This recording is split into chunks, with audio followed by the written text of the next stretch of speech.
لا حول ولا قوة إلا بالله العلي العظيم. أعوذ بالله من الشيطان الرجيم. بسم الله الرحمن الرحيم.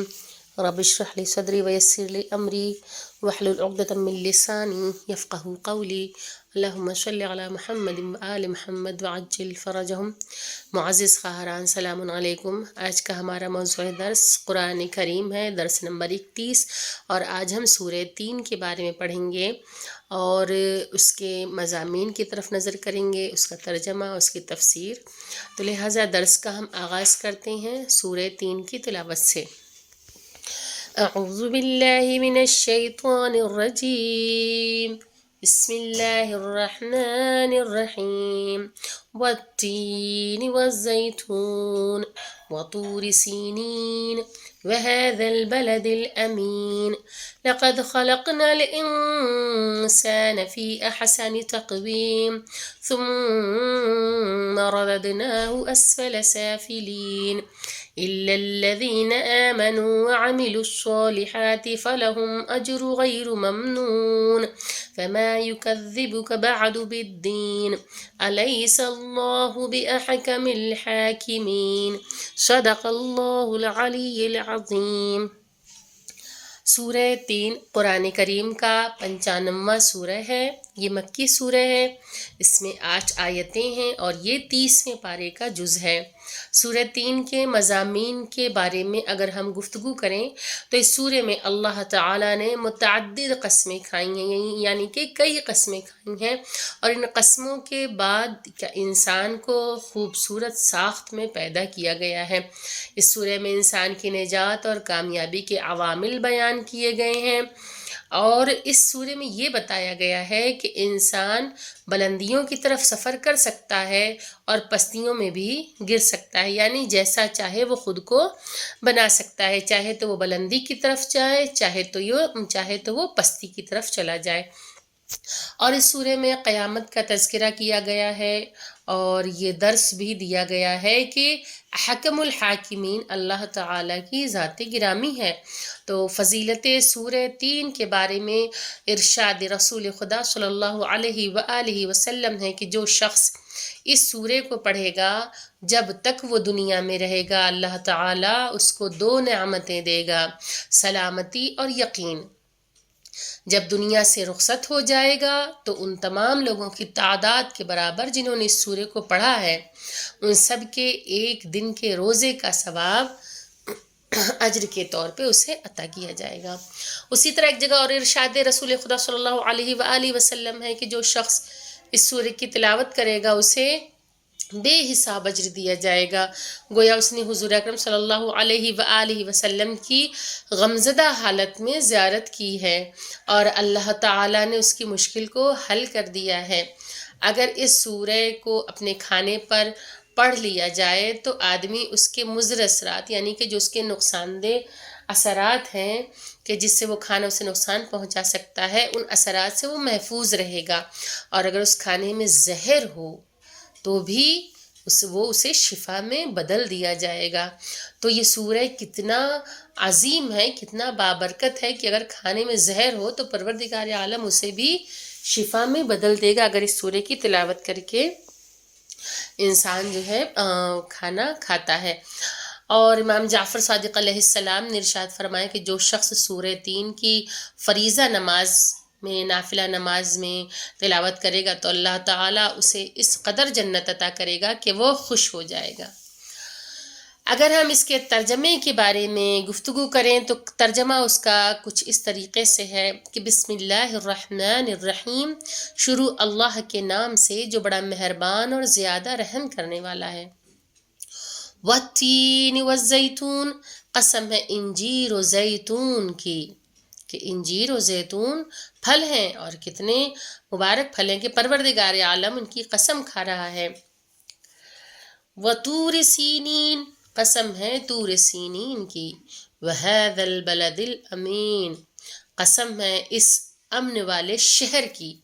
لقد خلقنا الانسان فی احسن تقویم، کہ ہم نے انسان کو بہترین ساخت میں پیدا کیا.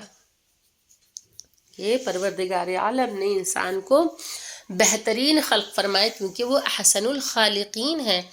اور دنیا میں تو تمام قسم کی مخلوقات پائی جاتی ہیں، اللہ نے ہر ایک کو خلق کیا، لیکن اس میں انسان ہی کو پروردگار عالم نے کیوں افضلیت عطا فرمائی کہ خداوند کریم نے اس کو احسن ترین بنایا ہے، اور اللہ نے اسے عقل و خرد جیسی عظیم ترین نعمتیں عطا فرمائی ہیں۔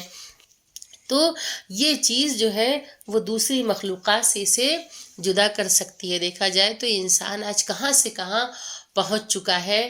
دوسری مخلوقات تو جیسے ان کی بسر ہو رہی تھی ویسے ہیں، لیکن انسان وہ ہے کہ وہ ترقی کرتا جا رہا ہے، کہ وہ چاند پہ پہنچ گیا اور وہ مریخ پہ پہنچ گیا، اور نہ جانے کتنی کتنی انوینشنز نظر آتی ہیں۔ یہ سب کیا ہے؟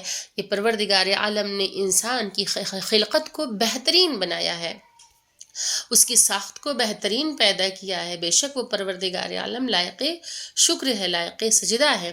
ثم رددناہ اسفل سافلین، پھر ہم نے اس کو پست ترین حالت کی طرف پلٹا دیا۔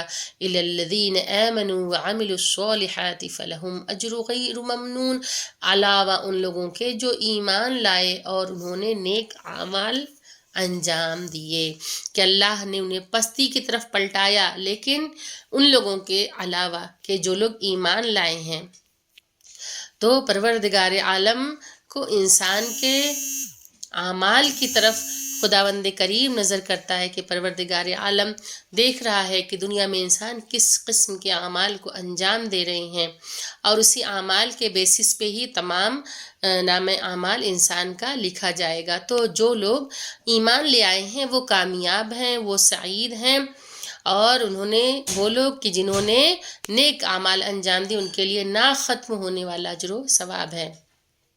تو اس کا ترجمہ کیا ہے؟ کہ علاوہ ان لوگوں کے جو ایمان لائے اور انہوں نے نیک اعمال انجام دیے تو ان کے لیے نا ختم ہونے والا اجر ہے۔ فما یکذبک بعد بالدین، پھر تم کو روز جزا کے بارے میں کون جھٹلا سکتا ہے؟ الیس اللہ باحکم الحاکمین، کیا خدا سب سے بڑا حاکم اور فیصلہ کرنے والا نہیں ہے؟ اس کی تفسیر یہ ہے کہ رسول خدا صلی اللہ علیہ وآلہ وسلم جب بھی سورہ 3 کی تلاوت کرتے تھے اور اس آیت کریمہ پہ پہنچتے تھے کہ الیس اللہ باحکم الحاکمین، تو آپ فرمایا کرتے تھے کہ ہاں، خدا احکم الحاکمین ہے۔